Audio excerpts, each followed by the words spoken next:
வணக்கம். வேப்ப மரத்தின் மகத்துவம்.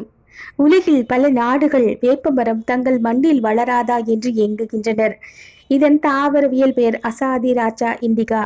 சித்தா ஆயுர்வேத மருத்துவத்தில் வீக்கம், தொற்று நோய், காய்ச்சல், தோல் நோய்கள், பல் சார்ந்த பிரச்சனைகளை உள்பட பல நோய்களுக்கு வேம்பு ஒரு சிறந்த மருந்தாக பயன்படுகிறது.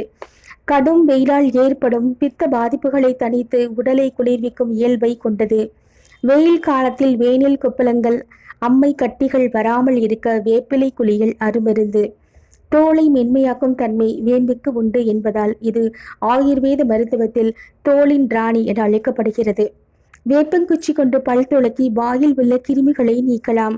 வேம்பில் உள்ள தாவர வேதிக்கூறுகளான நிம்பின், நிம்போலைடு, அசாட்ராக்டின், காலிக் அமிலம், எபிகாடெசின், கேட்டசின் மற்றும் மார்கோலோன் ஆகியவை மனித வாயில் உள்ள கிருமிகளை முற்றிலும் ஒழிக்கும் திறன் வாய்ந்தவை. அவ்வப்போது மருத்துவர்கள் பரிந்துரைக்கும் அளவில் வேப்பிலை சாறு குடித்து வந்தால் உடலின் செல்கள் புதுப்பிக்கப்பட்டு இளமையான பொலிவு ஏற்படும்.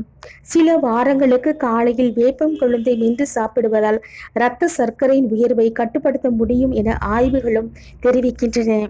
வேப்ப மரங்களை வளர்ப்போம். நன்றி.